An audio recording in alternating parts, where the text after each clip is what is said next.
Okay, we're going to do one of these, and we're going to start not at the beginning. We're actually going to start here because there's something here that I just want to go over before we begin. And before I get any pitchforks in the comments, this is genuinely my favorite Star Trek movie, and I've watched it way more times than I can count. But there's just something. Yeah, this is my favorite Star Trek movie. I've watched it more times than I can count. Yeah, I just want you guys to keep that in mind, okay? Oh, by the way, I'm doing another one of these. That's fairly apparent by the video. Not too many people would argue with me when I say that The Wrath of Khan is the best Star Trek movie ever, but it's imperfect in the way that most human endeavors are. This is unsurprising, given that when Yep, okay. We don't need to watch through all of this. All that happens here is she basically just reads off of Wikipedia about some Star Trek related stuff. We get a picture of what I assume this. I don't know if this is like a stock image or if this is someone else. I don't know if this is the actual person or not. Nor do I care. Let's go. bit of fun while we look at the 10 dumbest things that happened in Star Trek Wrath of Khan.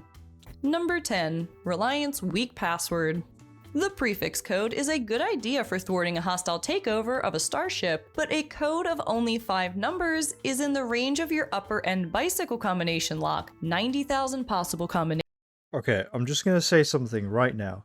The kind of Paul Blart kind of shrugging thing going on here, a bit cringe. I can understand this happening in, 2015. That could happen. This was 2 years ago. This was 2023. I feel like just as a standard, I feel like we've evolved past this. I'm fully aware this is coming from someone who has absolutely zero editing style whatsoever, to the point where they will record this full, however long this will be, in one take. But I just find that cringe. Also, yeah, the point she makes here, kind of valid. She makes a few other interesting remarks here about how you can only choose one number once, and that actually, yeah, the possible combinations is 27,216. Good on her for doing the maths. In fact, I'm just going to check that real quick. Right, it actually looks like that's correct as well, just based on a brief Google. I didn't bother actually calculating it myself because I'm not, well, I say I'm not that smart. Yeah, that's basically it. I could sit down and work it out, but that'll take me longer than if I just Google it and someone else tells me whether it's true. So yeah, kudos for getting that right. I will say there is one small problem, and that is that this is an artifact of the fact that this is a film from 1982. So a computer from back then would take a fairly, substantial amount of time to get through 27,000 combinations.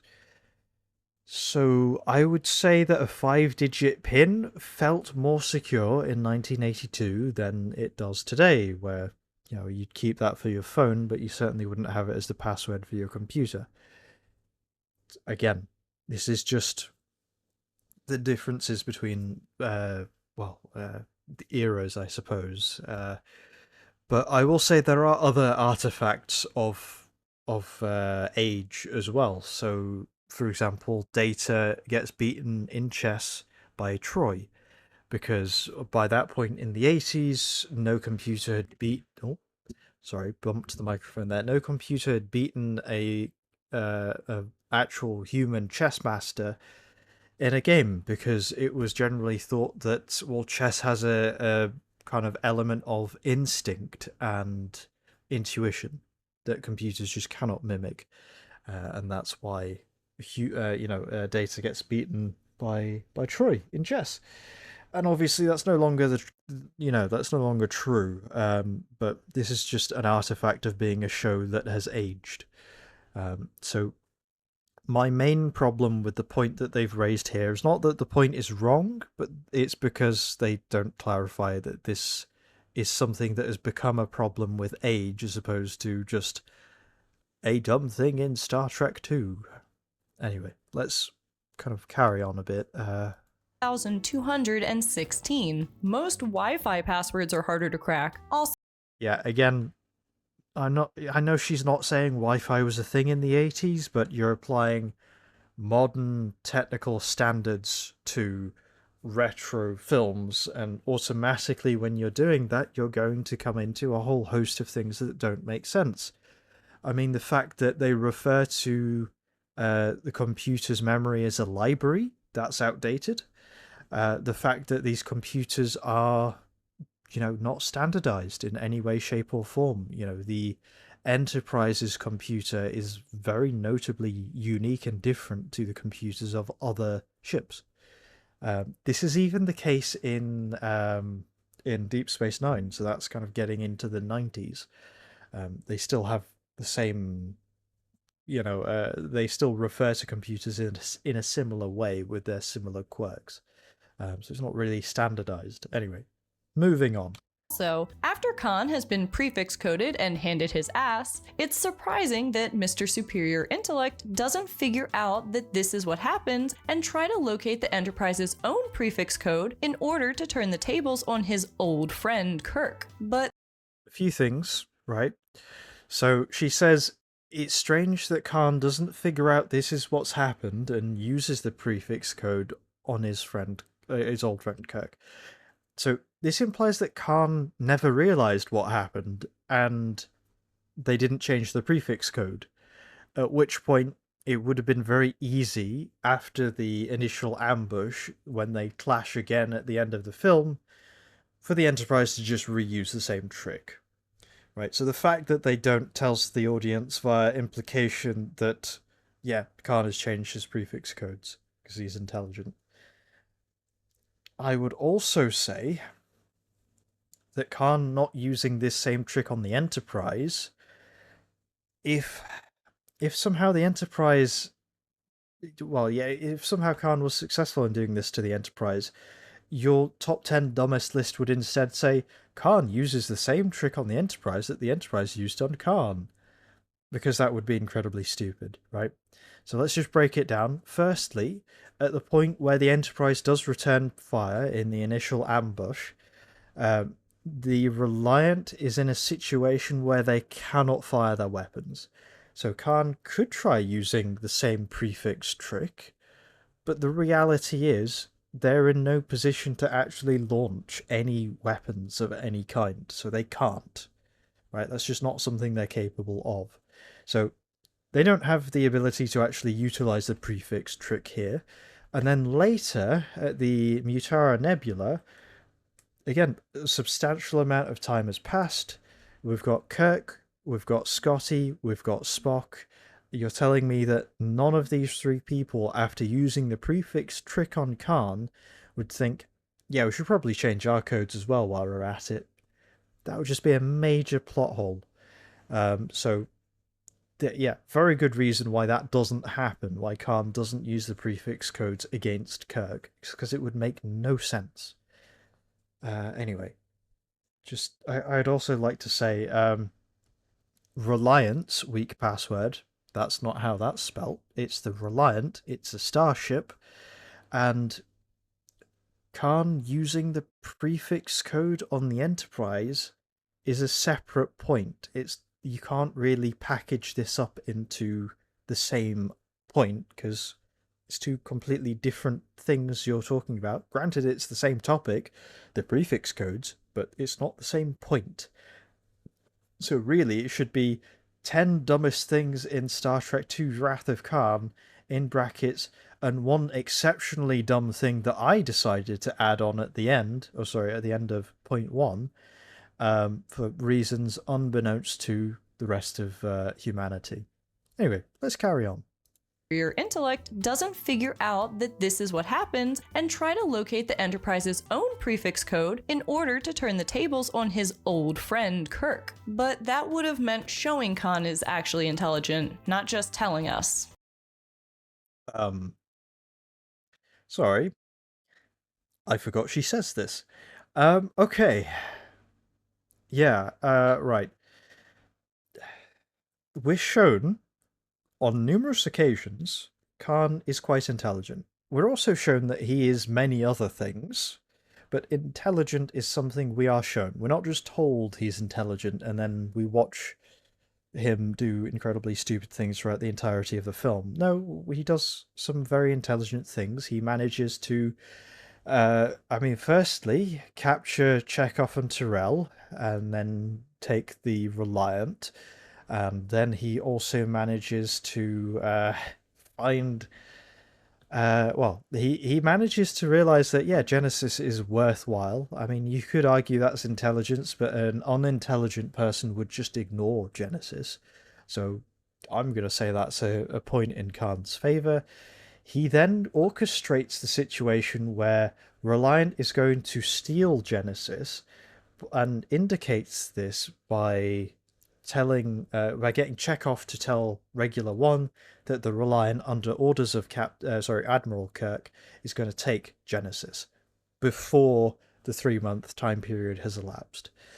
So that then means that Carol is going to send a priority message to Kirk, and it's going to be very pointed, saying, "Why are you taking Genesis?" And Khan deliberately garbles the transmission so that Kirk needs to go down over there himself. He can't do it remotely via subspace. He needs to go down there, and en route, he is ambushed by Khan in the Reliant, which is a Federation starship, and catches Kirk by surprise. This is, again, just very. It just demonstrates, it shows directly in the film that Khan is very intelligent, and that is one of the big reasons why the ambush is such an iconic scene. Because he is also taking such joy in his, exacting his revenge on Kirk.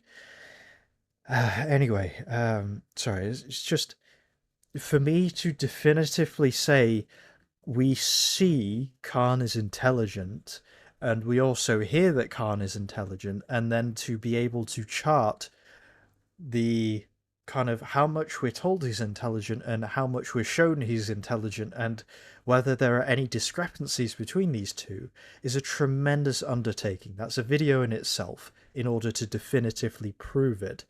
But I don't know what the name of this person is actually. Hang on, 2 minutes 22. This is Bree, right? So I'm going to be referring to Bree now.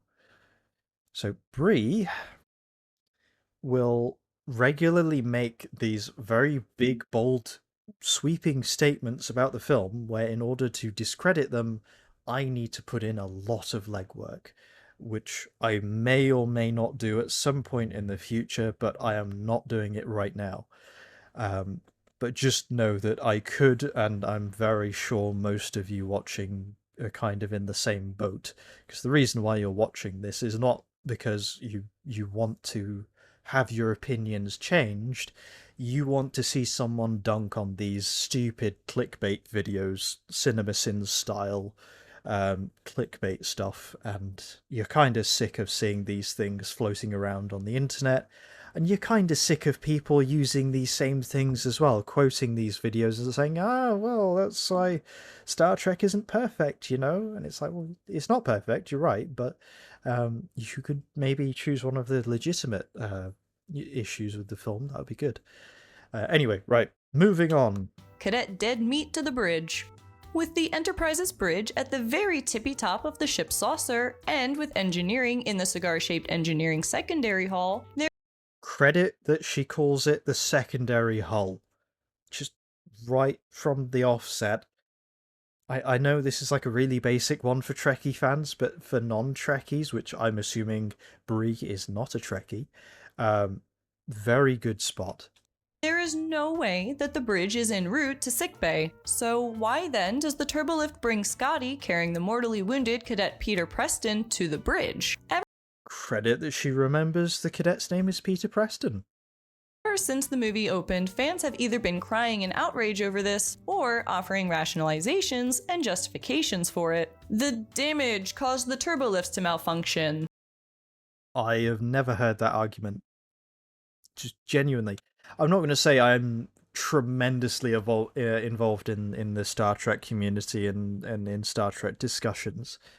But I am a Trekkie, or at least I consider myself a Trekkie. For context, I have seen all of the films multiple times. I've seen the series multiple times, including the original series, except for the animated series, for a few reasons. But yeah, basically, I'd finished Star Trek Enterprise. I felt a bit sad that there was no more good Star Trek series to watch. And then I heard that there's Star Trek the Animated Series, and that's actually quite good, and it's got all of the original cast as voice actors. And then things just seemed a bit happier, knowing that there's still more Star Trek out there if I want to watch it. But yeah, anyway, sorry. This is a very long-winded explanation of me saying, I feel like I'm a bit of a Trekkie. I've never heard the explanation of the turbo lift malfunctioned and brought Scotty to the bridge. That's not something I've ever heard. Scotty was so grief stricken that he. Blah, blah, blah. Logic. I mean, shock definitely does stuff to people. It doesn't make people react in logical ways, but yeah, this is generally seen as a mistake in the film that Scotty brings the cadet up to the bridge instead of just straight to sickbay. That's a very commonly cited mistake, and not one that can be refuted. Or at least I've not heard a convincing argument as to why that happens. So yeah, kudos. You know, this is a valid 10 dumbest things. I Jeremy has sins. I don't know what Bree has, but this is a valid thing that is dumb. Logically, they could have had Kirk step out of the turbolift on his way to sickbay and find Scotty with Preston in a line of wounded trying to get into sickbay. But Why would they be struggling to get into sickbay? Like, genuine question. In a line of wounded trying to get.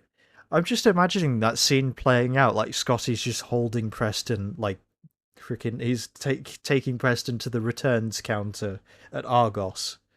You know, he's just waiting in line at the self checkout. You know, like that would be so astronomically terrible. Anyway, carry on. then the audience might have been anticipating such a sight en route to McCoy, whereas the doors opening to this horror. Oh yeah, that's the only reason why this might be bad is the audience is expecting to find wounded on the way to sickbay. Yeah, that's not the only reason why this is a terrible idea, just pointing it out. Was indeed a shock. So that's the reality. It's only there for a punch in the gut dramatic effect, even though it makes zero sense. True. I mean, brutal, but true. I would have maybe phrased it a little bit different. I did phrase it a bit different, but yeah, to each their own. Shocking? Yeah, absolutely. Dumb? Definitely. Number 8. Kirk and Bones both blow it. The film's story forces Kirk to catch the idiot ball in order to show him as old and worn out, and in desperate need to get his mojo back. That's not really the point.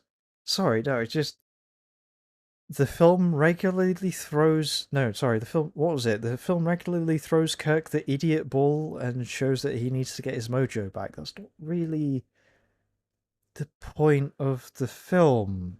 No? Like the point of the film is he's old and he thinks that gallivanting around the galaxy is a game for the young.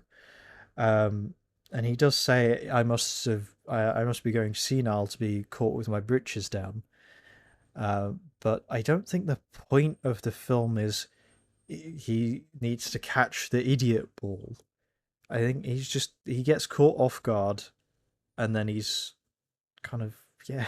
I don't know. I always thought the point of the film was that Kirk feels old and he feels like part of an antique collection. You know, he's past his prime, and he needs to just I don't know. Just I wouldn't phrase it like that. It just doesn't feel right that he's catching the idiot ball because we see in the film on several occasions Kirk actually pulls some pretty smart moves. You know, like even in his reaction to Khan after he got ambushed and how he manages to drive Khan away. it's pretty apparent that he's not catching the idiot ball here. He's not just being a complete moron throughout the entire film. He's intelligent and experienced. He's just, yeah, he just needs to get back into the swing of it, I suppose. Could you say that's getting your mojo back? I suppose, but yeah, I wouldn't say the whole point of the film is the fact that he just needs to get his mojo back. That's not the point.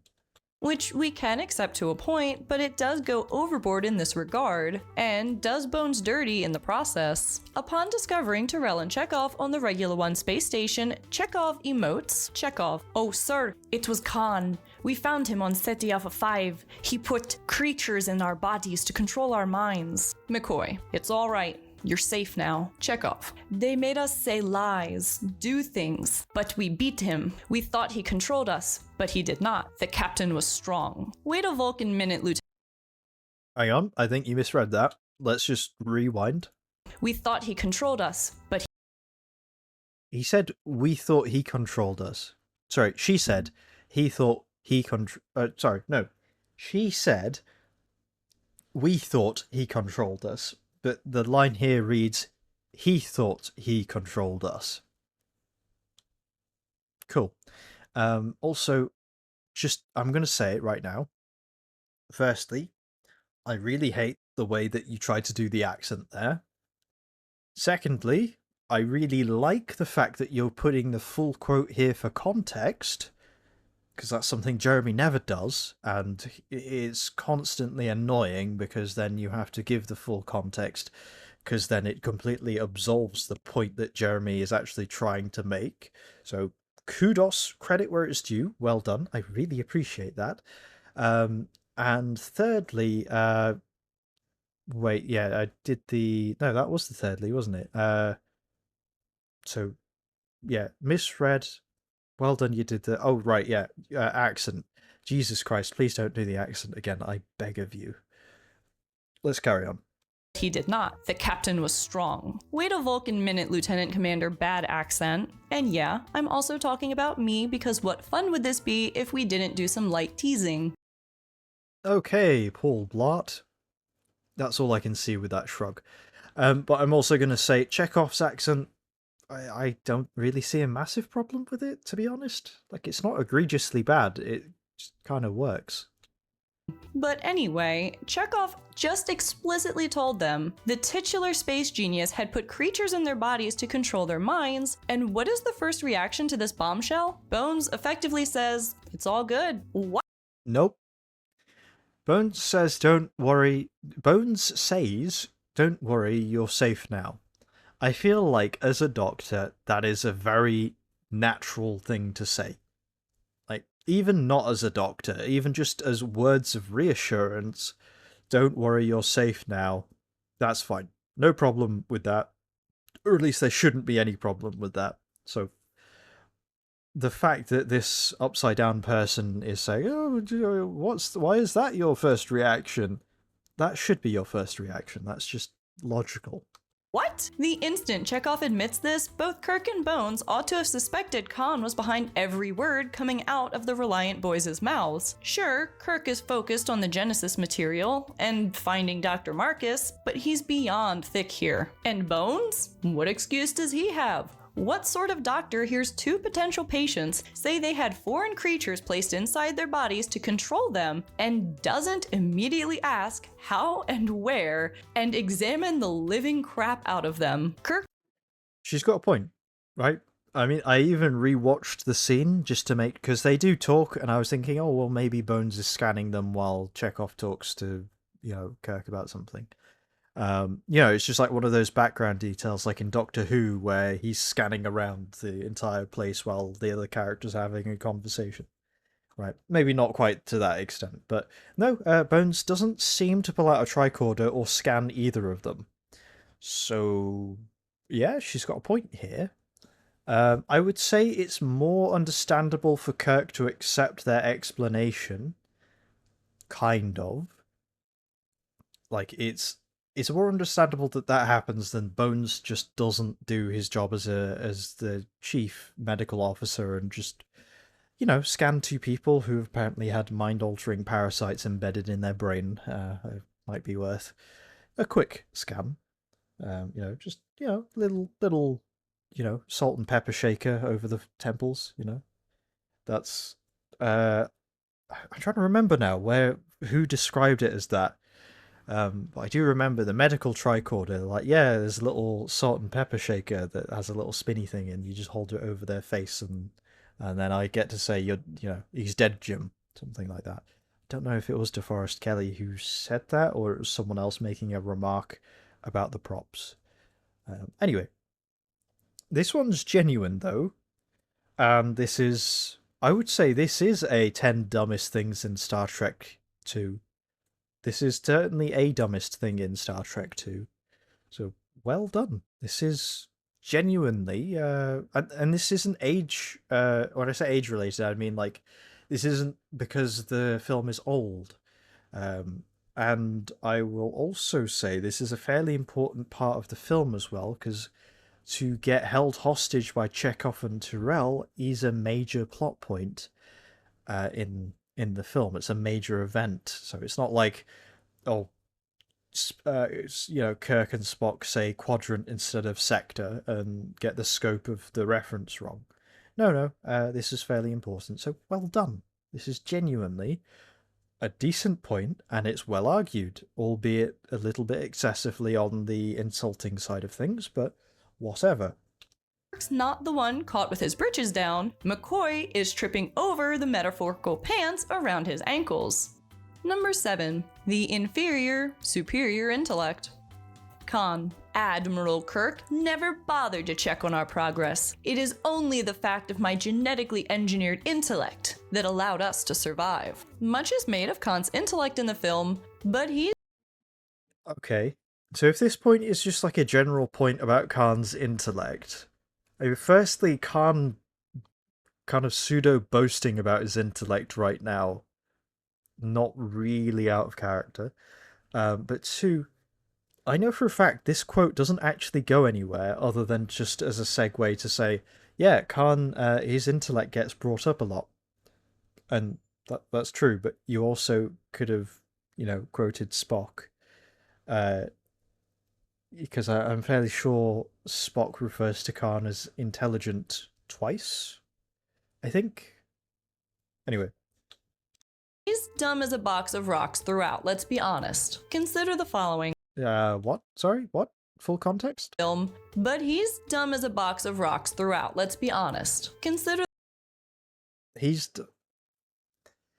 Oh, okay. This is just an extension of the previous point, at some point over here-ish? No, over here. Where she basically just says, yeah, Khan, we hear he's intelligent, but we never see he's intelligent, show don't tell, that sort of thing.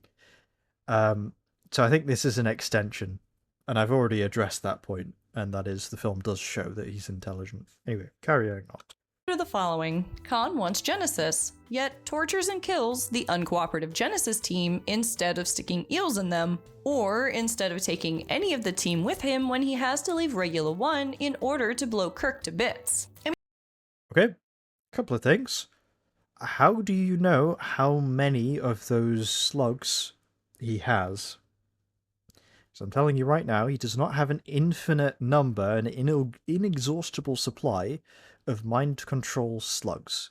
We see two of them, presumably one male and one female, and then we see the infants, and we see him with a pair of tongs pick out the two infant slugs. To my knowledge, I don't think we ever see more slugs. And I'll be honest with you, if he did have more slugs, then yeah, he probably should have used them.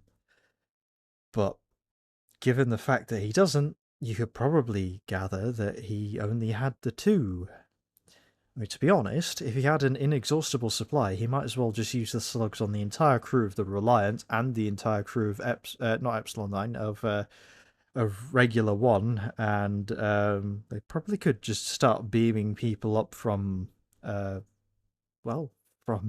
Genesis, not the Genesis planet, the cave, start, just slogging them as well. Yeah, you got infinite slugs. Why would you ever not slug someone?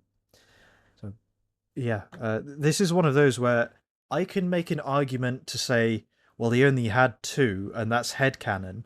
And you can make that argument that, yeah, what I'm saying is just headcanon. But then I can also make the argument of, well, you don't have any proof they have more than two, so what you're arguing is also headcanon. So it's kind of cancelled out, really, nullified. I mean, yeah, I get he's mad, but come on, he's a super Oh, right, okay. Sorry, Bree also says you could have brought the scientists with you instead of killing them. Yeah, Khan. In fact, we'll listen to the full point. in order to blow Kirk to bits. I mean, yeah, I get he's mad, but come on, he's a super genius. Next. Yeah. So, this is a bit of a weird one. So, this point here that she's mentioning, the fact that Khan is a super genius doesn't remove all of his other personality traits, nor should it. Because it just wouldn't be an interesting film if Khan was just a super genius and that was it. He just does everything purely logically from a logical standpoint, only stuff that makes sense.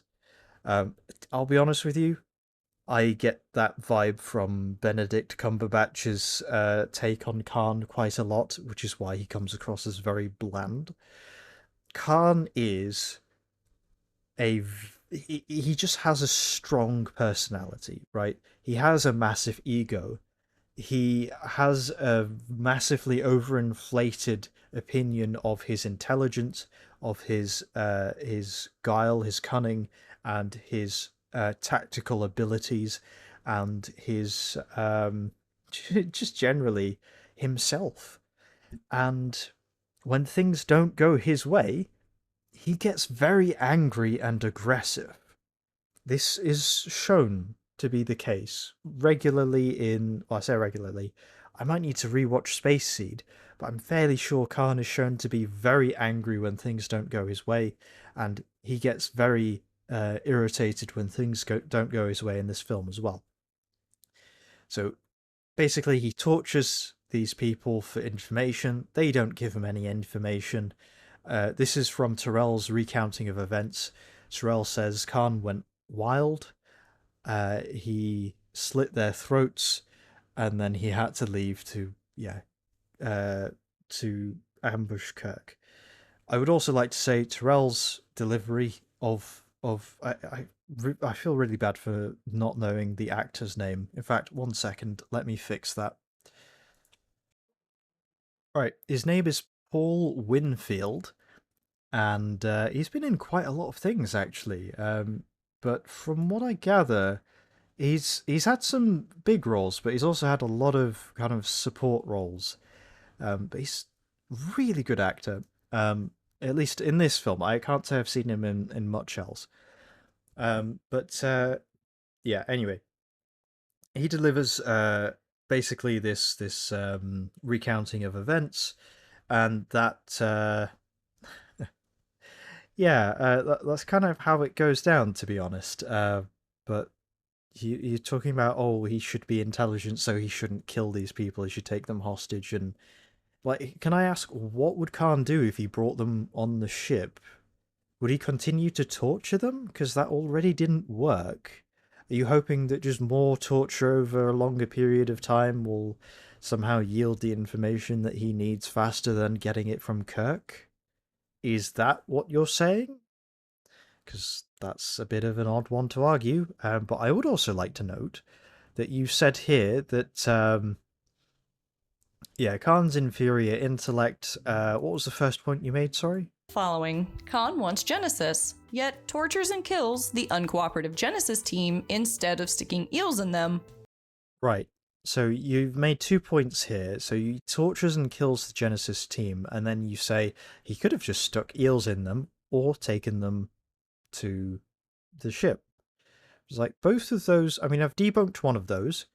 The other one just doesn't make sense, so I've already, I've debunked that one as well. But I would like to say, for the dumb thing that you have said is supposedly in this film, which actually, when you peel it away, it doesn't reveal a fault. It actually reveals another layer of Khan as a character, his consistency.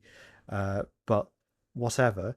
Um, I would just like to say the act of creating a compelling film which makes sense and has cohesion and has characters which are fleshed out and have journeys, whether those journeys are positive or negative, the fact that this happens full stop is really phenomenal. So it's, I mean, I say phenomenal. I'm saying this in the sense of the fact that this happens because, and I do delve into this in my other video with Cinema Sins, not with Cinema Sins, on Cinema Sins, but I'll mention it here very briefly as well. The thing that makes Star Trek 2 a really good film is not the space battles, it's not the music, it's not, all this other stuff, right? Because, Star Trek 10 has really good music. Star Trek 10 has, really cool space battles. But Star Trek 10 also sucks majorly. Um, so again, one of the big ones is going to be the pacing and the character journey and making sure. I mean, firstly, that you have multiple character journeys going on and that they're interesting and they're well motivated, and that they also have enough room to breathe where we can explore them at intervals that feel natural at that point in the story to kind of delve into. Um, but we don't spend too long rehashing this, where it feels like we are just rehashing even. But also, it doesn't feel too short where we're just kind of rapid firing the character progression before we go to plot point to plot point to plot point, which is kind of the problem with the new Star Wars films. Too much plot, too little, too much plot, too little character. Whereas you have kind of films like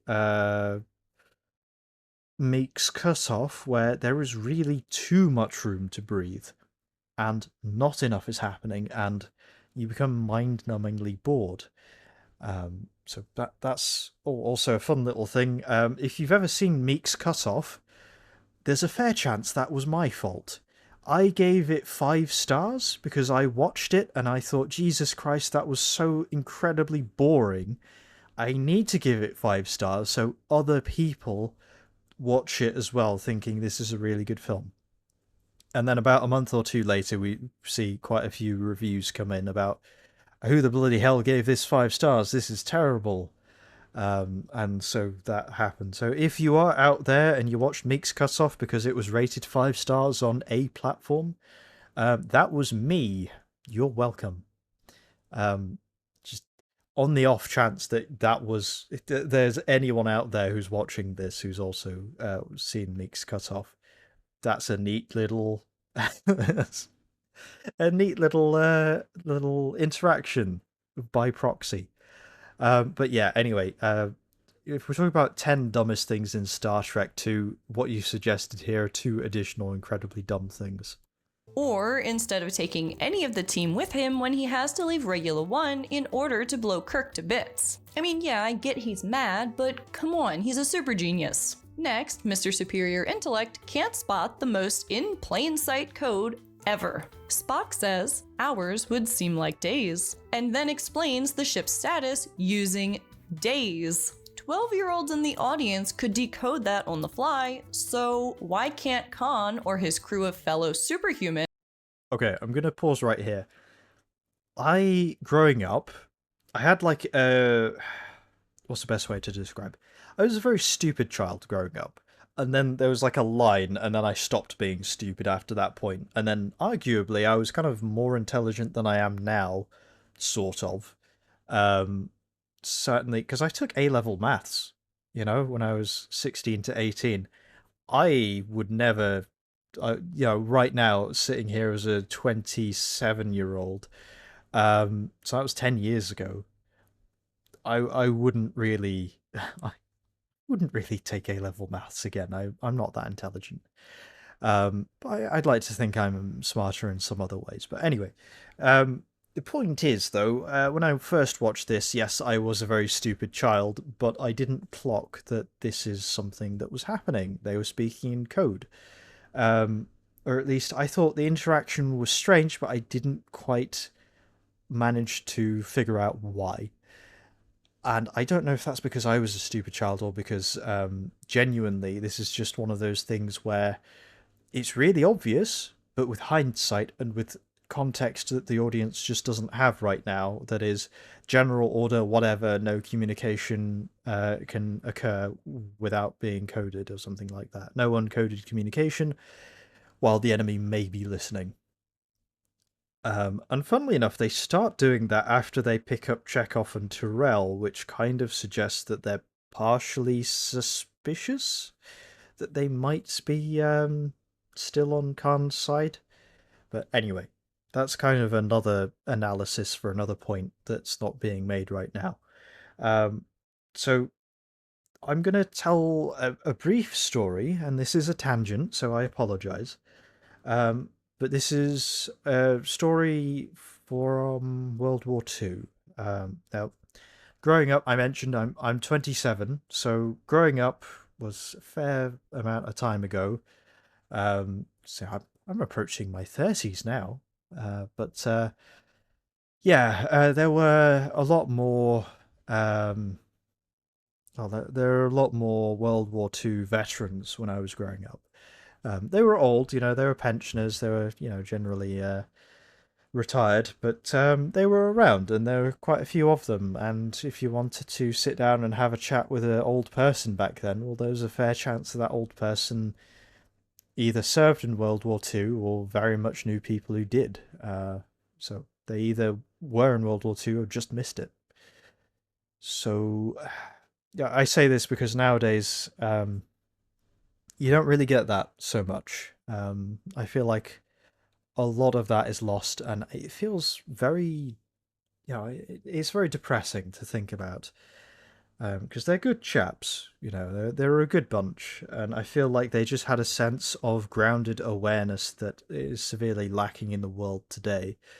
And to some extent, I'm kind of, I don't want to say anything too harsh, but the fact they have not seen what has become of the world today does, I don't want to say silver lining, but I'm glad they haven't seen it.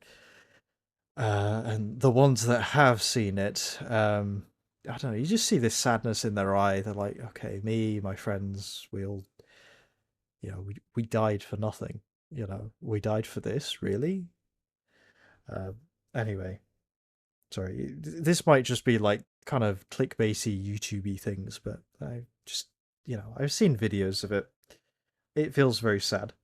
Anyway, this is 1982. There are a lot more veterans wandering around. If you're watching Star Trek the Motion Picture or Star Trek The Wrath of Khan, either you are.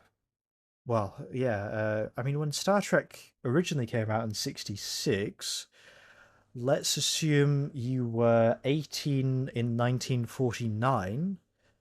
Then that's kind of another 20 years. So you're 38 in 1965. So 36 is the youngest someone can be to have legally served in World War Two and to have also watched Star Trek and become a Trekkie. And then another 20 odd years, or a bit less than 20, we'll call it 20. So these veterans, they're already 60 by this point. Um, so a lot of them will be quite old. Some of them will be fans, but most of them will be either, uncles or grandparents potentially, or just older relatives, or even just fathers. And, the fan themselves, they are in their 20s, they're not younger. But yeah, they will have heard World War Two stories, right? That's the point I'm getting at, is they will have had maybe not first-hand experience, but they definitely have heard a lot of second-hand accounts because it's just more common, right? It's, I say more common, less avoidable, really. It's very easy to avoid hearing a pensioner talk about the old days, but You can't really avoid your uncle or your father or whatever talking about the old days. Anyway, the reason I'm talking about this is because I remember chatting with one of these chaps, one of these veterans from World War II, and one of the stories they told was where a group of soldiers, they were kind of pinned down by the Germans and they were running out of ammunition.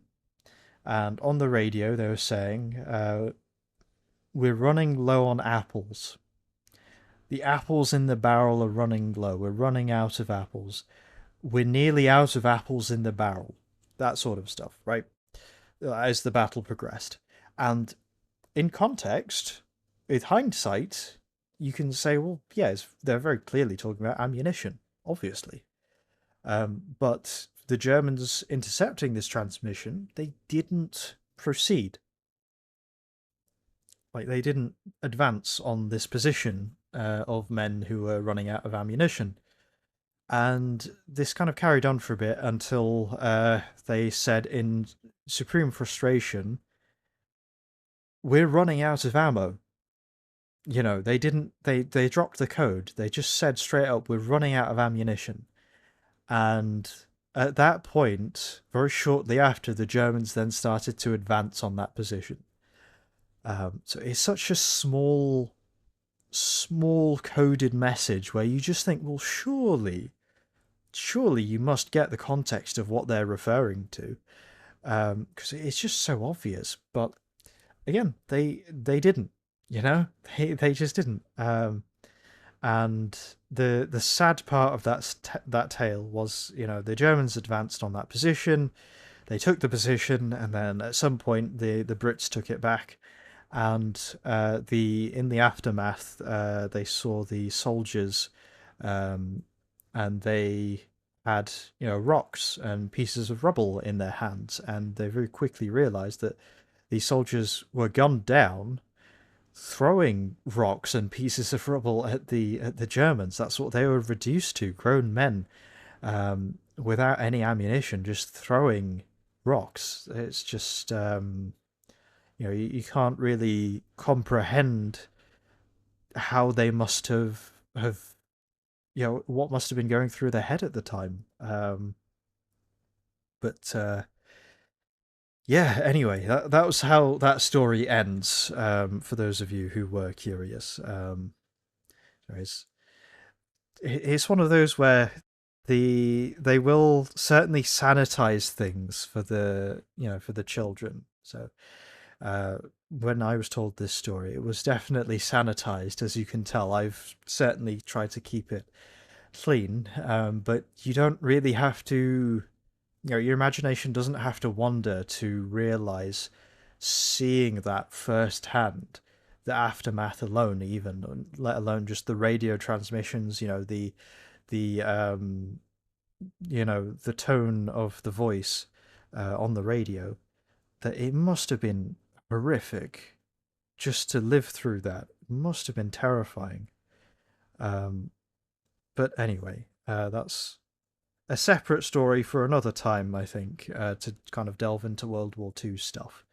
But yeah, the kind of point of this story is you can have some very simple codes, and actually you can fool people very effectively with what is essentially a very simple and very straightforward and very blatant code. So when I watched this when I was a kid, granted I was a stupid child, I was fooled by this code. I thought something was up, something was happening, but I didn't know what. So that's my honest. When I think back to the very first time I watched this film, honestly, I did not pick up on this code. Now, I will quite happily, as I said in Jeremy's video, or the video on Jeremy's video, Cinema Sins, I will quite happily say that if I am wrong, which there is a very likely chance I am, that I am wrong, and this is me going out on a limb for completely no reason on a point that is not correct. Right, I'll quite happily yield that that is a possibility, but I will also say that it is entirely possible that actually this was an effective code, and the reason why isn't really something that, I mean, again, I'm not in the community, so maybe this is a very common thing, but I would say that the fact that audience is also fooled would mean that they wouldn't raise this as a blatant problem. And to that, I would say that suggests that most audiences on the first time watching this also don't twig exactly that they're speaking in code and what that code is in reference to. But again, there's a very good chance I'm mistaken, so take that with a grain of salt.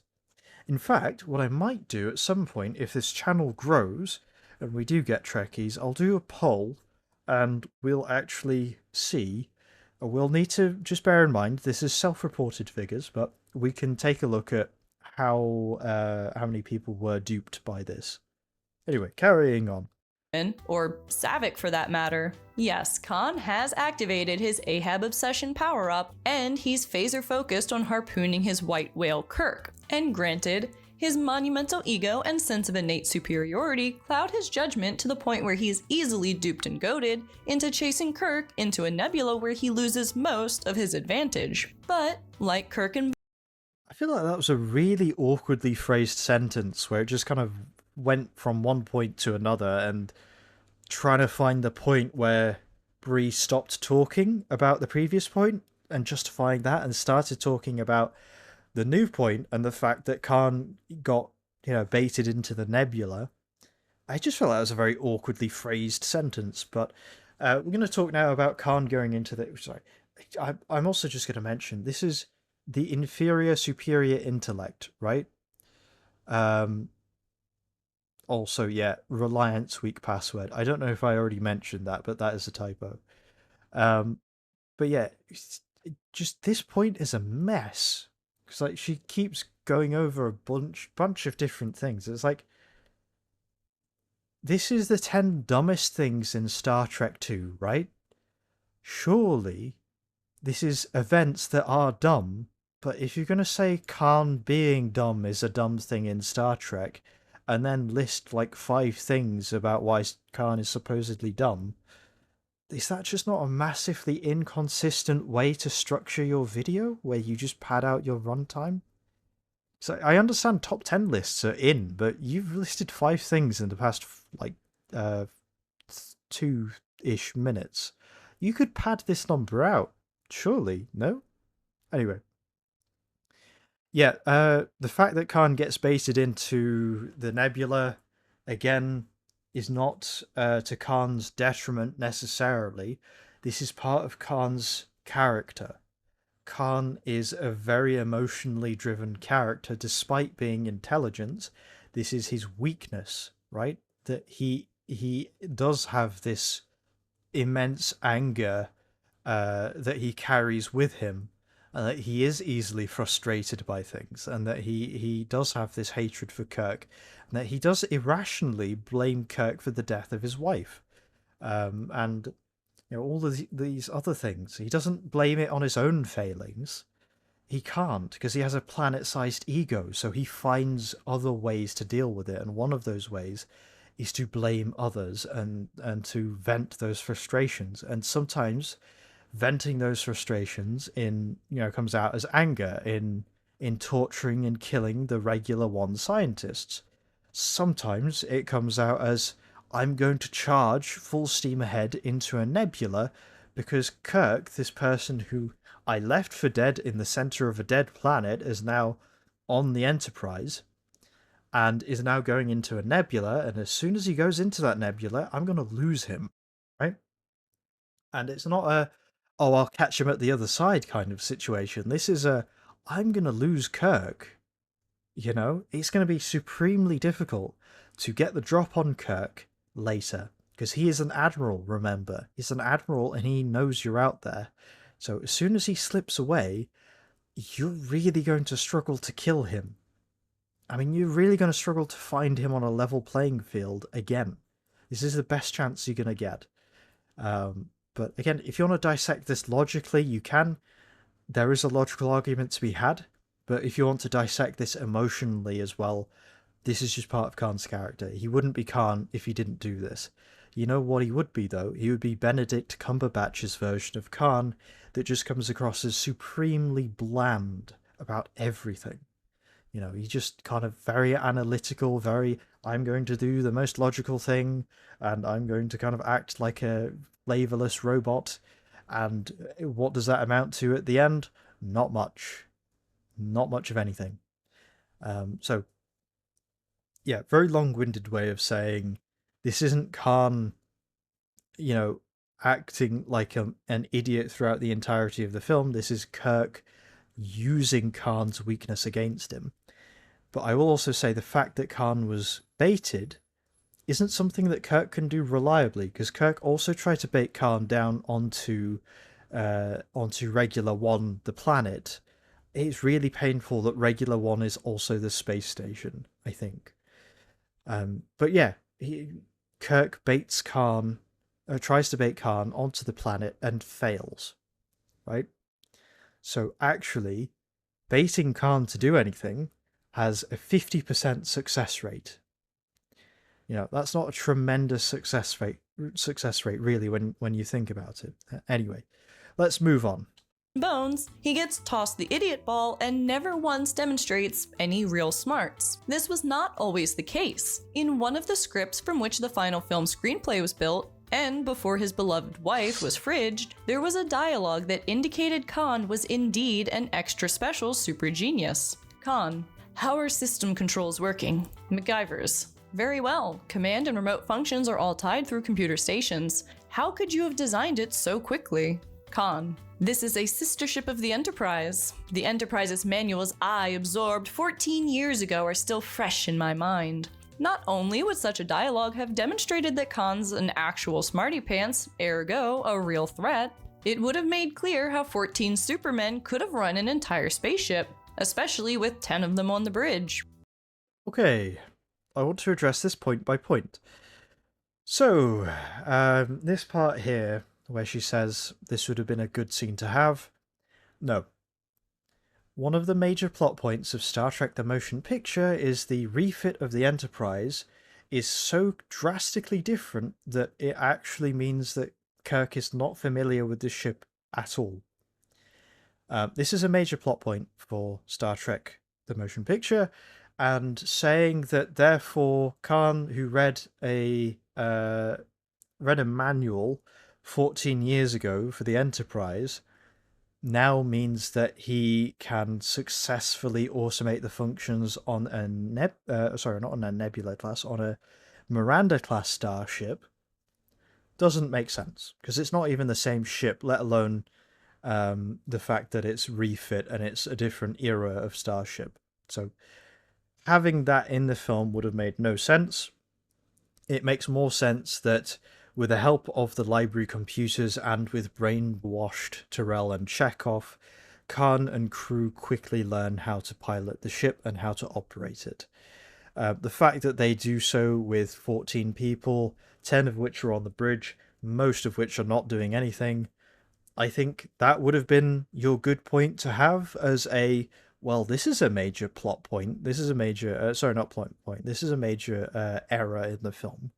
And you would have had a point here. But the fact that you've tied this to this dialogue where you're like, oh, well, it would have been so much better if they did that. It doesn't make sense. You know, it just, I'm really sorry, but this is a dumb thing that you've done in your video. Are still fresh in my mind. Not only would such a dialogue have demonstrated that Khan's an actual smarty pants, ergo a real threat. Here's something as well. So Bree says in this video, Khan, throughout the entirety of this film, is dumb as a box of rocks. She now says, this would have demonstrated Khan is smart, ergo a threat. So I can only assume that because she thinks Khan throughout the entirety of this film is incredibly stupid, she thinks Khan isn't a threat in this film. And then also I want to draw your attention back to the end of this video where she says, this is my favourite Star Trek video and I've watched this more times than I can count. It's just, there's too many inconsistencies here where she's just saying one thing and then saying the other and then saying the other and then saying, It's like, well, how can you think this is a good film when what you're taking away from this is such a poor film? I just don't understand how both things could be true. Nope. Sorry. Brief error there. Sorry. It would have made clear how 14 Supermen could have run an entire spaceship, especially with 10 of them on the bridge. Number 6. Wiley Chekhov.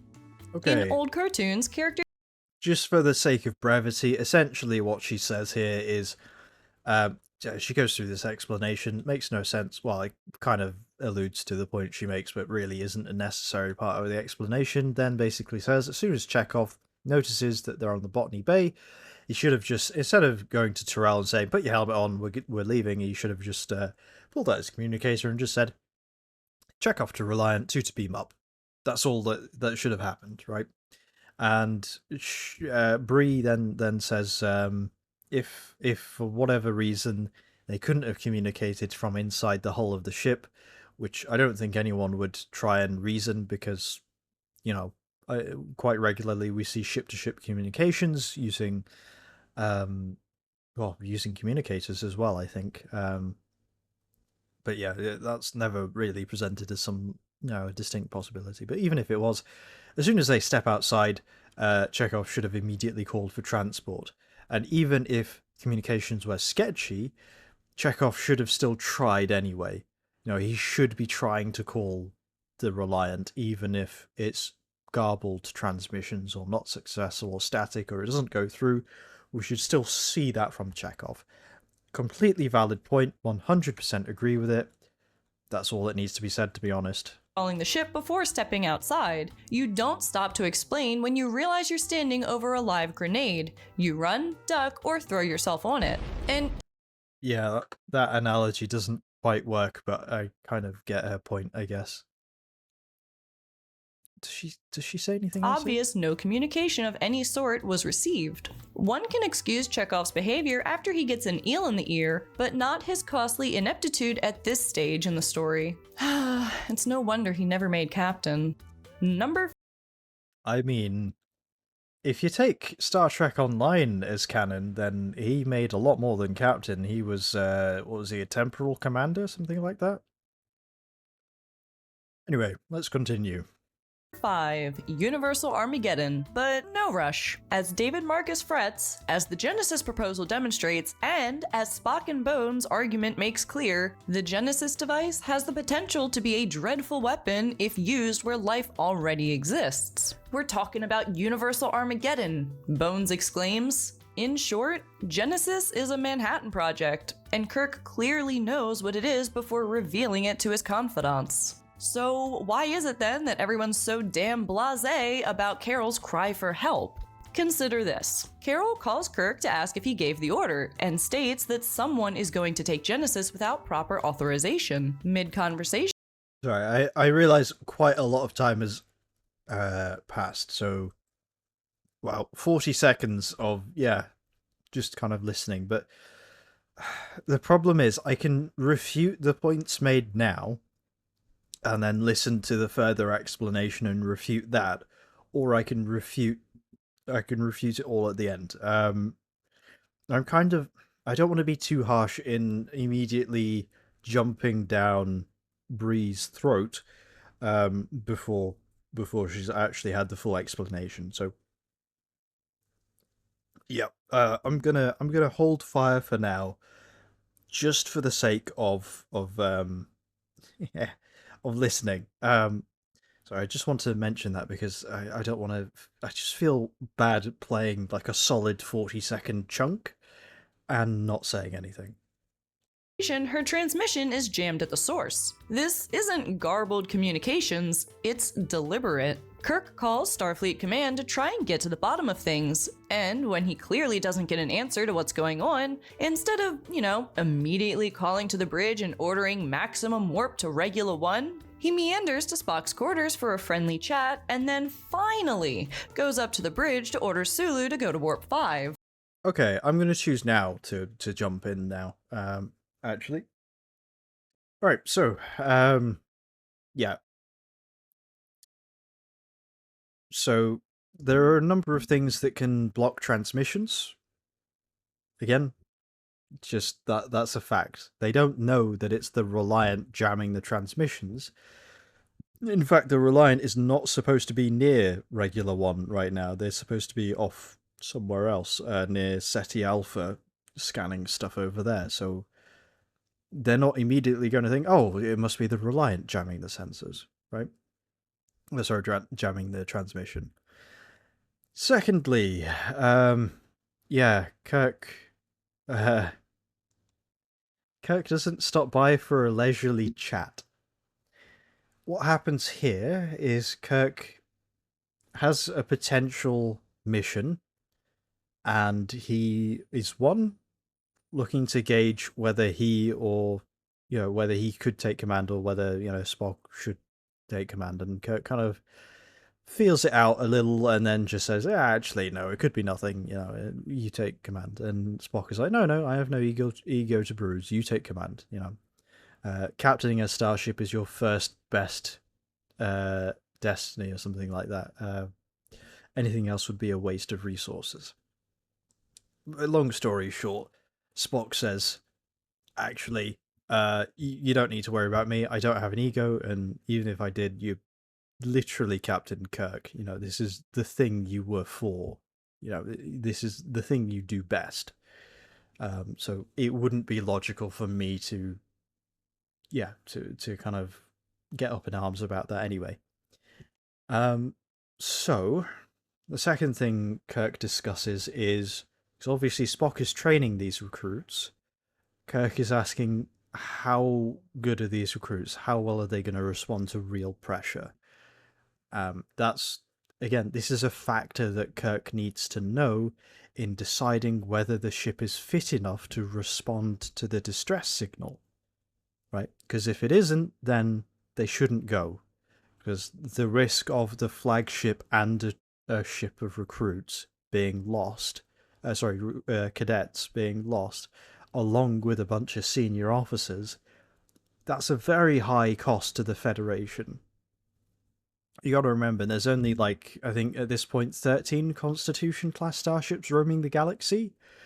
Potentially, maybe a bit more, maybe a bit less, or probably more by this point, maybe 20, but not a lot when you consider the size of the full Federation fleet.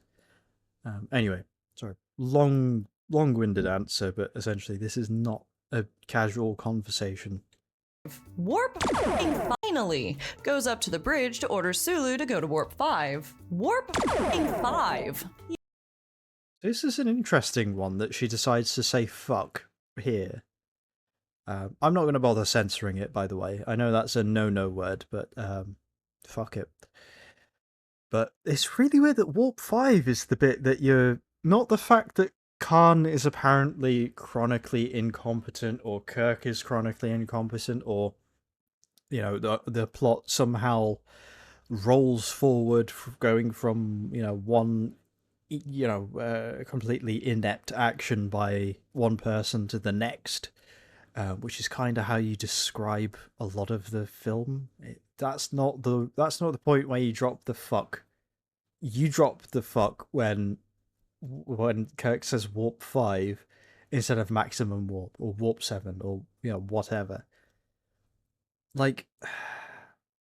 Just I just have a few questions really, but look, right now they suspect something is off and they're going to investigate. What they don't suspect is that someone is actually, there's a hostile entity that is, at work here.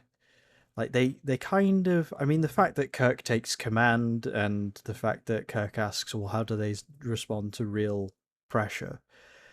You could say, well, yeah, he's kind of feeling out the crew and the ship and its capabilities, and he might expect a confrontation. But again, you also have him downplaying it as part of him just being a bit... What's the right phrase? Because he gets caught with his guard down and he says, I must be getting senile. So I think this might be him just in his part of his mental thinking of being old is because I don't think the problem is that he's old. I think the problem is he thinks he's old and he thinks he's too old for this. But yeah. Anyway, I think there is part of Kirk that thinks there is something wrong going on and there may be a confrontation, but there is also the overriding part of Kirk that is like, it's probably nothing, it's fine. Which is also plays into the reason why he doesn't raise shields. He only goes to yellow alert when they meet the Reliant and it doesn't respond. So, again, this tracks. This going to warp 5 instead of maximum warp tracks. Because right now, gotta remember, there's no real reason for Kirk to think that something has gone catastrophically wrong. More that just there's a miscommunication in orders. Someone has their I don't know, their orders dated, with their star date ending in 0.3 instead of 0.6, something like that, right? Anyway. Yes, it's a minor continuity point, but in the previous film, the Enterprise zipped along to meet V'ger at Warp 7 without. I don't think this is a continuity point. So continuity are things like consistency between shots and consistency between installments. So, for example, Captain Picard in The Inner Light, there's one shot where he's not holding a straw hat and he's looking at a landscape, and then in another shot he is holding a straw hat. That's a continuity mistake. You could also say there's a continuity mistake in the fact that torpedoes are never referenced in the original series, I think, but they are here. Or there's a continuity mistake in that Chekhov never actually met Khan on screen because Chekhov wasn't in the episode. That's a continuity mistake. This doesn't feel like a continuity mistake. This feels like you're saying, well, he should be ordering Warp 5 instead of Warp 7 because he should be going as fast as he could or as fast as he can, but you're not saying... Because in order for this to be a continuity mistake, Warp 5 needs to be the fastest the Enterprise can go, which is not true. So this isn't a continuity mistake. This is a separate thing. Without even breaking a sweat. Warp 5 is like a police car driving below the speed limit while rushing to an active crime scene. Kirk ought to have been... See, even Bree kind of leans into this of, yeah, Warp 5, this is really slow. So she's not making the argument that Warp 5 is really fast and actually Warp 7 was really fast in the last film. No, she's just making the point that, the ship should be going faster to meet a threat which they don't yet understand. That's the whole point of this. They don't yet understand exactly what's going on, which is why they're not really rushing at the maximum possible speed. Court-martialed for that. I mean, come on. Take things seriously, Admiral. As scripted, this would have been a better scene, as Kirk would have gone to the bridge prior to him going to see Spock. This was, however, swapped around in editing for dramatic effect, but at the cost of making Kirk appear to be not taking this whole thing as seriously as he really should. No. Just straight away, no. So Kirk going to the bridge, giving orders, and actually giving a mission, and heading out at Warp 5, and then going to Spock and saying, "Oh, by the way, is it all right if I command the Enterprise? Yeah, is that okay? Oh, by the way, these cadets, how do they respond to real pressure? Are they suitable, for a mission? Because that's what that question is probing for as an answer. I'm trying to gauge whether we could respond to this distress call and whether these cadets would actually, they're in a situation where they can do something. Something that resembles their job as well. That's the whole point of that scene. So you're saying, well, they switched it around so that it has better dramatic effect. No, I'd say it's switched around. I'm going to say this right now, for the sake of continuity. It would be absolutely shit for the continuity if Kirk just, basically gave a mission to the ship, ordered a change in heading, and then went down and said, "Oh, is it all right if I am the captain for the ship for the duration of this mission, and actually I'm the one giving the orders, and actually, how good are you people? Could they do this mission?" Makes no sense to gauge that from those questions after the fact, after the decision. Doesn't make sense. Anyway. Should. Number 4. Exit the eel. The influence of the baby eels is pretty shaky. How is it that Tyrell and Chekhov can sit by as their shipmates, Reliance crew, are marooned on Khan's barren sand heap? Yet, later in the movie, Tyrell manages to resist when Khan instructs him to shoot Kirk. One of those involves beaming someone to a planet. The other one involves vaporizing someone in front of you. Just, yeah. That's it. That's the full explanation. Man he says he'd never met. Is Kirk really just that awesome? Rank does have its privileges, I guess. Or is actively murdering someone just too much for even eel influence? No, not really, as he vaporizes an innocent civilian. Yes. Just yes. It's not very often I just pause and say yes. But genuinely, when someone lunges at you, it's very different. You're acting in self-defense, right? For Tyrell, I imagine he didn't feel great about just vaporizing a scientist either. So that probably was a very big contributor as to the decline in his mental state. But yeah, I imagine that didn't help. And then just being told, when Kirk is not threatening the man, it's not lunging, no one's lunging at him, just, straight up shoot this guy. Tyrell does not want to do it. Shocker. Just moments earlier.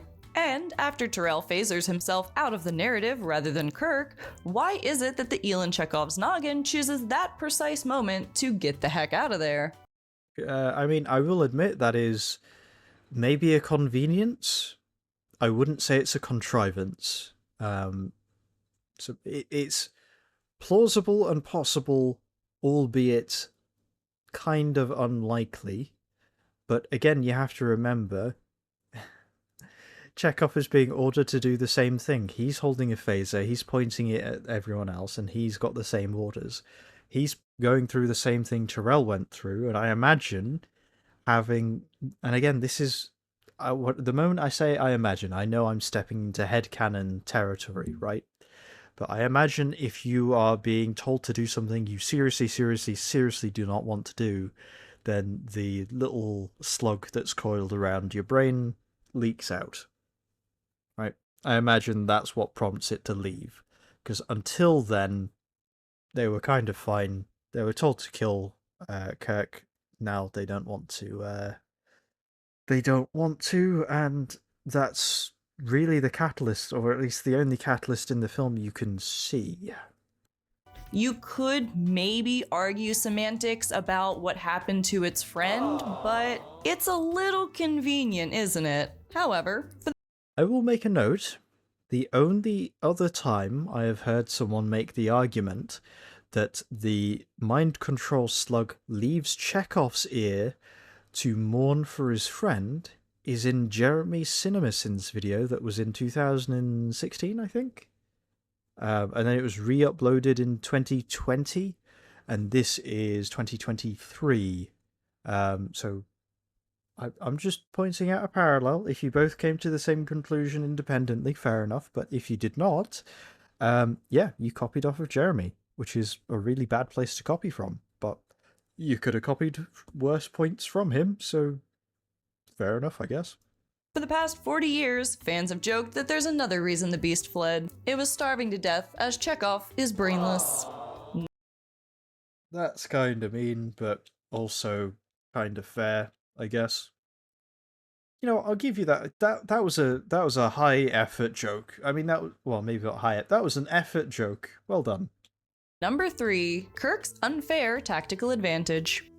Show don't tell is a truism in film and video, and while it's not always necessary to cross every T or dot every I, sometimes a film really ought to just make a tiny bit of effort to make clear how something improbable happens to happen. Case in point, When the Enterprise first arrives at Regula 1, Spock, Regula is a Class D. It consists of various unremarkable ores, essentially a great rock in space. Kirk, Reliant could be hiding behind that rock. Spock, a distinct possibility. Then, in a classic case of technology doing whatever the plot requires at any given moment, when Kirk returns to the ship from the Genesis cave, he orders tactical. A classic case of technology doing whatever the plot requires it to do. One of the big things about Star Trek is the fact that a lot of the technology is kind of pseudo-explained to the point where you don't understand how the inner mechanisms work, but you do understand logically how things should behave, right? So anyone who says, oh, the technology just does whatever it needs to do at that moment in time, realistically, all I hear is, I've never watched Star Trek long enough to actually pay attention to the words being said. That's all I hear. Because, quite frankly, that is the truth. We see it with Jeremy, we see it with Bree, we see it with... Well, actually, these are the only two people I've actually reviewed in this way. But yeah, we see it quite a lot. Anyway, moving on.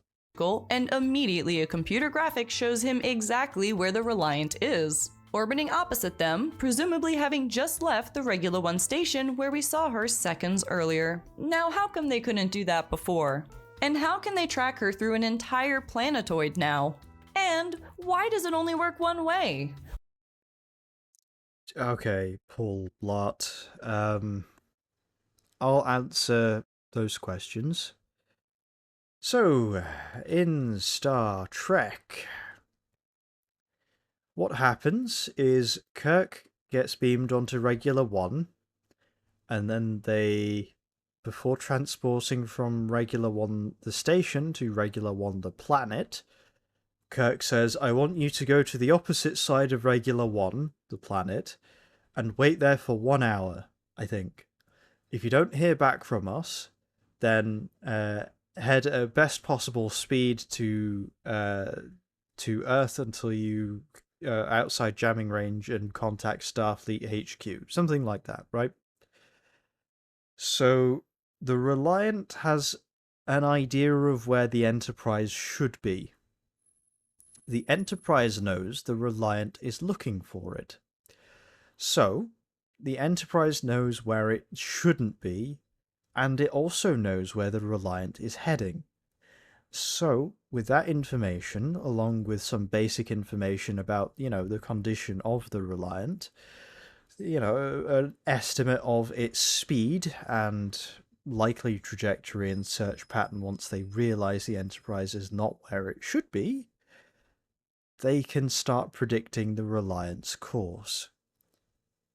Again, this is tactical, not sensors. There is a difference. If you don't want to listen to the difference, that's fine.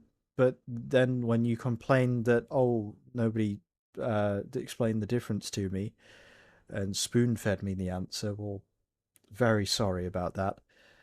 But yeah, essentially that's not an interpretation of the events. That is just the events that happen. So yeah, that is the events that happen. Yeah, the Enterprise is ordered to go hide somewhere. It evades Khan by not hiding there. Khan goes over there. Lo and behold, the Enterprise now knows where Khan is, or at least where they should be, and can predict the search pattern. Yeah, fairly straightforward. Anyway, moving on. Orbiting opposite them, presumably having just left the Regula 1 station where we saw her seconds earlier. Now, how come they couldn't do that before? And how can they track her through an entire planetoid now? And why does it only work one way?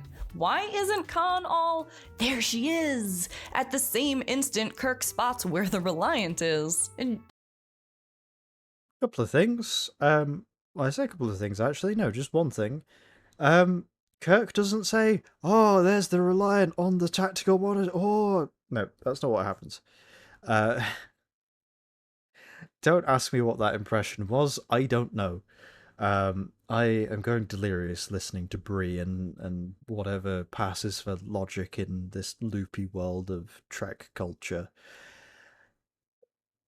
Kirk is not discovering where the Reliant is. This is Captain Spock taking command of the Enterprise, carrying out repairs, evading the Reliant by tracking the most likely place where it is. This is an estimate. This is where the Reliant is, approximately. So, if you want the exact coordinates, that's not on there. But if you want to know how Spock managed to evade the Reliant, well, this is how. So, again, it's just explained in the film. You don't really have to kind of, yeah. I don't know. At this point, let's just carry on. Just how long has the Enterprise crew known where Reliant is? They've known where it's heading for a while. Like they might not know exactly where it is, but they know where it's going once it's completed its repairs, and that's gonna be as soon as they get phasers back online. Which again, give Reliant a scan, you can give it an estimate as to the damage, how long it'll take to repair. But what do I know? I just watched the film.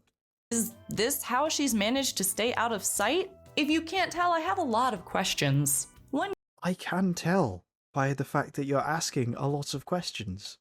can speculate or manufacture all sorts of rationalizations for this, like how the Enterprise was receiving telemetry from Regula 1 that Khan didn't know how to access. But then it gives Kirk an easy advantage instead of showing him using his smarts or his experience as a starship captain. Taking obstacles away from the protagonist diminishes his efforts. Yeah, I've already gone over this. If anything, this is an intelligent thing that Kirk has done that you've completely misunderstood, Bree. I'm shocked. Yeah,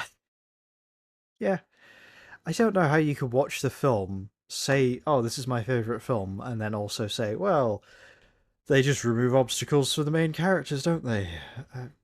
And then point to an example where they categorically don't. It could easily have been addressed by simply mentioning sensor damage earlier in the damage report, or by having Regula 1 telemetry appear on the tactical display. But alas, they didn't.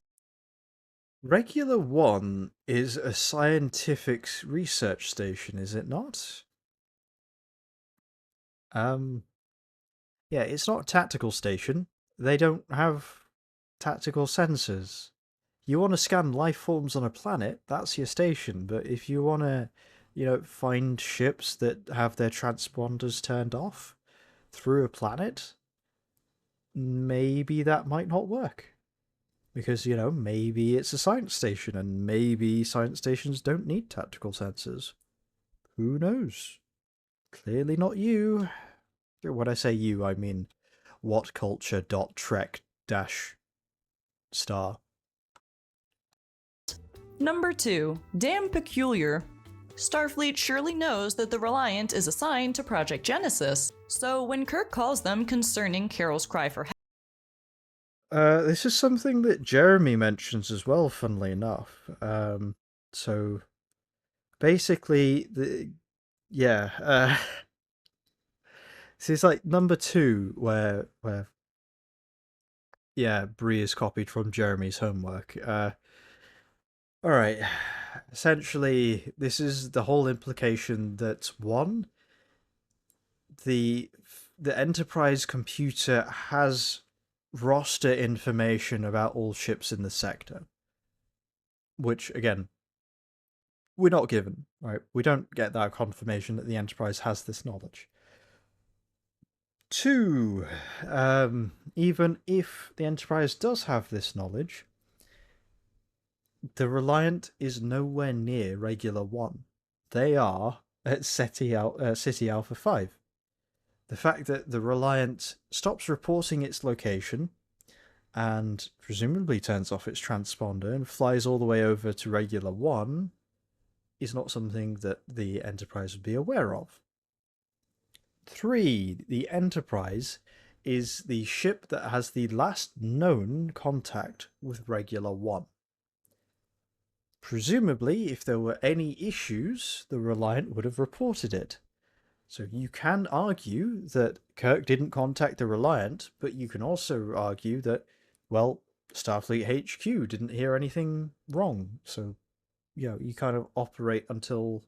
Because, look, there is a degree of autonomy that you do have as a captain. You don't need to check in and say everything is absolutely fine every 5 minutes, right? Um, Now, the fact that Starfleet reached out to the Reliant and didn't get a response, presumably, is that suspicious? Perhaps. But this is Starfleet. People don't answer transmissions for a variety of reasons. Could be that they're not able to. Could be that they didn't receive the transmission, or it could be that something else has happened, right? But it doesn't mean that the ship has been taken over by Khan. I mean, that is what's happened, but that's not an indication that that's what's happened. But yeah, finally, the point I want to make is, what would they do differently if they hailed the Reliant on long-range subspace and the Reliant doesn't respond? Because I can tell you what the change would actually be. Sulu would say Reliant in our sector and closing. Spock will say the Reliant still has not responded to any of our hails. As opposed to just saying the Reliant has not responded to our hails. Right? That's all that would change, is just the word still. So we're talking about stupidest things that happen in Star Trek. I don't think this is a stupid thing. I think this is just a thing. And you kinda just trying to stretch it a little bit. Gotta get the advertisement right. Gotta get the extra, you gotta get it to 17 minutes. So you can, get that nice little extra advert in your video. Yeah. But no, I don't think this is a particularly egregious thing yet. We'll see what else she has to say. Help, the very first order of business should have been to call the Reliant and ask what's going on or if they know anything about it. Nothing in the film suggests that a call like this happened, or if it did. I'd also like to say, nothing suggests that a call like this didn't happen. I'm trying to remember now. Did the Reliant... Were they surprised to see the Reliant in this sector? I think they were. But again, if you hail a ship on subspace and then you just see it pop up, that would be surprising anyway. So I don't think we're explicitly shown that this didn't happen, either by implication, by context, or by direct information that we have. So yeah, you're kind of operating on an assumption that is entirely within your headcanon, to be honest. Did that Starfleet ever got back to Kirk about whether they could or couldn't get through. And furthermore, despite being told they are, as usual, the only ship in the quadrant, they spot the Reliant assigned to Genesis not only in their quadrant, but closing fast. As soon as... Yep, because their last reported location was SETI Alpha 5. Just, a little detail you can pick up on the film by watching it. As Kirk calms the bridge, he's ordering to try the emergency channels, so something is already odd. The moment Spock... You mean when... yeah. When Reliant doesn't answer the hails, and then Kirk is like, okay, try the emergency channels. He's like, oh, they immediately tell something is odd. It's like, well, fairly sure this is going to be standard process, but alright, cool. Deduces there's something weird about Reliant's excuse about their chamber's coil is overloading their comm systems. That ought to have been the last straw, but it wasn't. Now, from Carol's message earlier, Kirk knows that A, someone is trying to take Genesis, B, that Carol believes it's someone from Starfleet, as she said, did you give that order? And C, her transmission gets jammed at the source. Yeah, so all of these are true, but someone is trying to take Genesis. She doesn't say someone is trying to take it. She's saying the order has been given to take Genesis. Oh no, I think she does say they're trying to take it, but that can also be interpreted in kind of a general sense, as opposed to someone is literally on their way to pick it up right this second. B, Carol believe it's someone from Starfleet. Well, yes, obviously. If it was Klingons, then there wouldn't really be much of a doubt. Transmission gets jammed at the source. Again, this is Star Trek. I don't know if you've seen the shows or the films, but transmissions can get jammed for a variety of reasons. So the fact that Kirk doesn't twig that one, this must be a Federation starship, and two, it must be the Federation starship assigned to scout for a planet for regular one. Three, that uh, it must be this ship that's jamming the transmission, despite the last reported location of this ship being quite some distance away. This it's all about hindsight, isn't it? It really is. In hindsight, you can look at all of these things and you can draw these conclusions, and you can say, "How on earth did you not come to this conclusion?" But the point is that one, Kirk beats himself up because he thinks he should have seen this, and two, actually, if you look at and you break it down, Kirk was outsmarted by Khan. He was baited successfully by Khan, and it's not shown actually. It's shown that Kirk beats himself up, but objectively, from the film perspective, Kirk is not the one at fault, right? Or at least that's not how the film presents it. Anyway, let's move on. Gets jammed at the source. So, when the Reliant shows up acting damn peculiar, even too long out of pasture Kirk should have been able to put two and two together and acted with due caution. Yeah, I know the point of Wrath of Khan is that Kirk is rusty, but given everything leading up to the moment of the ambush, his hesitation and inaction serves to not merely portray Kirk as out of practice, but as an incompetent fool, responsible for the loss of Genesis and the Enterprise damage and casualties. That's almost dumb enough to warrant being drummed out of the service. Here's the thing, and I know I've said this several times, but it just keeps being relevant. If I was watching a film where Kirk is an incompetent fool and the entire film only happens because of his pure ineptitude, I wouldn't say that's my favourite Star Trek film. I would say, if anything, it's a character assassination of Kirk. I can't imagine watching this film, taking that away from it, and then also saying, yeah, but it's my favourite film. I've watched this more times than I can count. And your takeaway is Kirk is an absolute buffoon. It just baffles me, really. I just, yeah, I don't know. I don't know what else to say. They're just weird. All right, let's roll. Let's roll. Number 1. The Genesis defect. Even taking the movie on its own terms, that the Genesis Okay, I'm basically going to fast forward through this one because she has a point. Genesis, she says, well, actually, it needs a planet and it doesn't detonate on a planet. It detonates in a ship in a nebula, and somehow a planet forms with a star. Fair point. I mean, that's genuinely been in IMDb trivia under the goof section for quite some time. So, yeah, 100% right. planet even exists at the end is beyond absurd. The narrative makes it abundantly clear that the Genesis.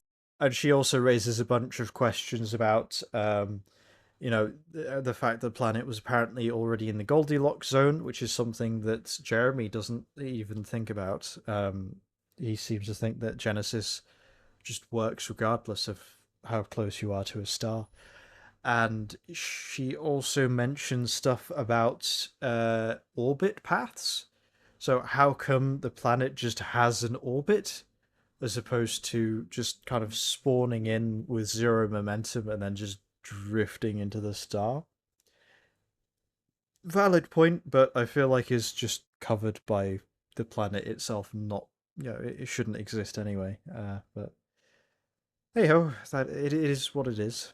This device is intended to be employed on an existing solid body. Why else? Let's just fast forward through this because we already know.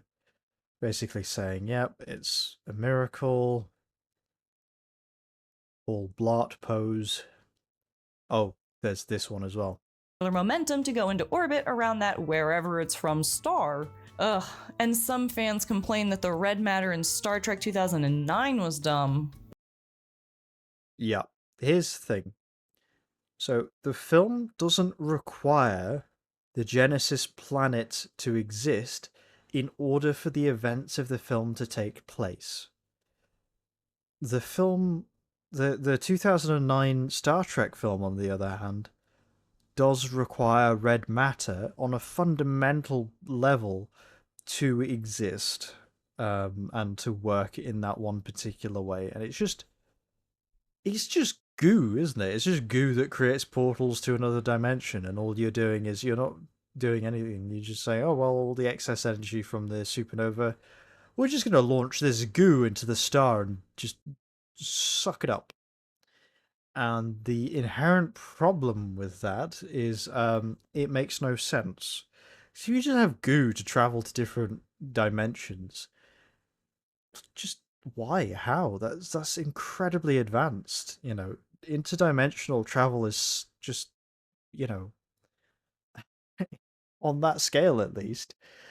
Yeah, it's mental. In Voyager, they talk about creating a stable wormhole as something that's really difficult. And here they are in the Kelvin timeline, and they just they create red matter, and they can just jump from. Oh, sorry, not even Kelvin timeline. Sorry, this is the Prime timeline where they decide, yeah, red matter exists, and also the Romulans, they all died, except for the ones that didn't. But whatever. Sorry, I I'll do I'll do a video deconstructing, the main problem with the 2009 films, and I will try to not do the cinema sins of, oh, I'm just going to nitpick this to oblivion, right? I'm going to try and actually address, well, why is this so bad? Because films can have mistakes, right? Every film has mistakes, but what constitutes a bad film, and what specifically is making this film poor in quality?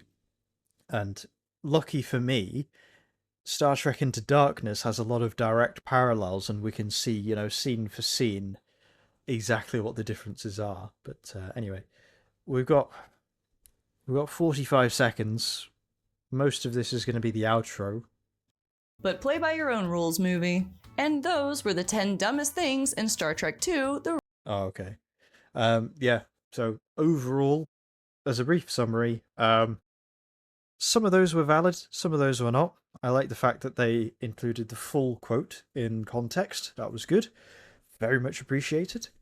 I fully am baffled as to how someone can view the quality of this film in this way and still think this is a good Star Trek film. Just I dread to think about what they think about other films. And the fact that this video format was just a bit of a mess, to be honest. I'm not doing a top 10 list. I can ramble. This is kind of my thing now, doing very long YouTube videos, but this is 10 dumbest things in Star Trek, and you got 5 things in here, you got a couple of things slapped on the end here, you got something here that's kind of slapped on the end, you got, oh, we're going to have the, uh, what do you call it, prefix codes. We're going to say, yeah, prefix codes are way too short, but also, why doesn't Khan use it against Kirk? You're just going to slap that in here as well, like 2 points in one. But this video is a mess. Like, even assuming that everything that she said was dead on, which it's not, but even if we assume that, this video is a mess. And then, yeah, shills her own content, which is fair enough. I shill my stuff all the time. All of this is just the outro stuff. and just tearing it apart. If you like this video, Yep, cool. Right, so presenter is Bree. They had an editor? Hold on, so Maurice, Tom, and then 3 people looked at this and then decided, yeah, no, this looks fine. This is A-okay. Like, for context, for a day job, I am a software tester. So it is my job to take something and filter out all the things that don't work, put it into a concise format, and off it goes, right? That is with software. I don't do this with, you know, presentations. I don't do it with well, actually, I sort of do it with literature. I do test designs because that saves a lot of time. Because if I can test whether a design has any flaws before someone builds it, then happy days. That is part of software testing, by the way. I would recommend watching some videos by James Back if you're interested in software QA, or if you immediately want to interject with, oh, well, testing documentation isn't part of software QA. It is. Um, but anyway, that's kind of not the point. The point is, I am by profession a checker. I'm not an editor, but I do check things. The fact that this went through a whole other person baffles me. Genuinely, it does baffle me. And the fact that Brie also read this out loud and didn't think, hang on a second. But I don't think Brie is a Trekkie in any way, shape, or form. I think she's just kind of reading it. Maurice here also isn't a Trekkie in any way, shape, or form, because fundamentally, Maurice, I assume, is a chap. Um, Maurice, he doesn't understand Star Trek 2. Like, it just doesn't. The things that he's saying about it just, to me, just purely says that you don't get it. You know, you don't understand why this is good. You just seem to think that these are absolute morons making one mistake to the next, and that somehow this all ends with Kirk winning purely because Khan happens to be the last person who made the last catastrophic mistake.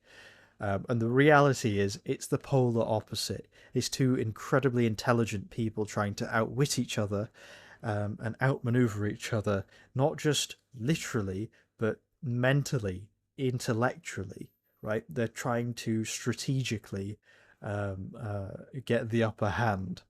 And they're doing it not just on a tactical map, they're doing it personality wise as well, you know? Like, and then you've also got the various other things going on in the film, the character journeys, the Savik's journey, the kind of lead up ultimately to Spock's sacrifice. Um, one would even say that David has a journey where he learns to accept that Starfleet isn't that bad, and actually Kirk, David gets respect for Kirk, watching what he does firsthand. Yeah, it's just strange. This film does so many great things, and it's very strange you can watch this, not pick up on any of those, and still call yourself a fan. I don't want to gatekeep, but I do feel like there is a point where you just, it's clear you don't understand. You just don't. Anyway, I'm going to leave this here. If you enjoyed, you can support me on Patreon. The Wrath of Khan, as I mentioned in my video on CinemaSins, the Wrath of Khan cost me $5.99 to purchase on Amazon, so it would be neat to recoup that cost. Not entirely vital though, because it's nice to just own it on a platform. So I probably would have done it at some point between now and the heat death of the universe, but it would be nice. But it's absolutely not necessary, and for the sake of the channel as well, I'm not going to monetize it. Not that I can, but basically, yes, in order to not get copyright striked, um, because then I would start needing to employ strategies that would, in my opinion, be detrimental to the content that I'm churning out. So I'm fine with not being monetized, to be honest. I kind of feel like that's how it used to be very, very, very long time ago. But no, these days, not so much. Not that I've been on the YouTube scene for a particularly long time, but it's just very annoying, isn't it? You have to, put gameplay videos up, but then you have to remove the game soundtrack in order for you to be able to upload it without having copyrighted material. And then you're at a point where it's like, well, okay, if I create content and I want to create content of a video game, how do I do that without getting copyright striked? You need to remove the audio. So either you're playing the game with zero soundtrack and then you add in royalty free stuff and you keep the sound effects, or you just play the game without any sound effects. Just complete dead silence, and then you just put, whatever royalty free stuff you want over it. I don't like that, and I don't subscribe to it. So I will just slap stuff together until someone tells me I can't do it anymore, and then I'll probably look at following suit with everyone else. But no, for the moment, I'm not going to monetize.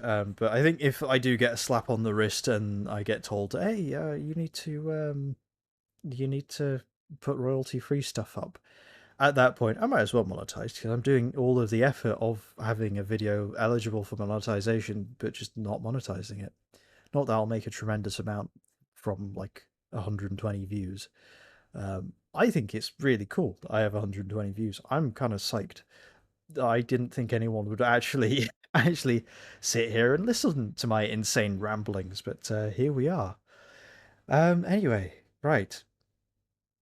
I feel like have I signed out already? I don't know if I have, but if I haven't, that's all I have. Next video will be hopefully one for Star Trek 3, so we're going back to Cinema Sins. And then we might also revisit some Star Trek the Motion Picture stuff, see if there are any other top 10 dumbest things or whatever for that. And we might possibly visit some other channels too. But what I would like to do as well, so I've done some Helldivers 2 gameplay stuff, but I would very much like to do some Star Trek Online stuff.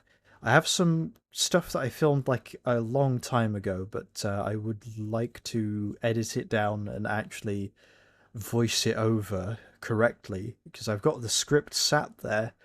I've just not done anything with it. I think I'll revisit that, re-edit it around, and get the clips together. But yeah, I'll probably do that when it's more of a series. But yeah, things are shaping up. So that is the final word.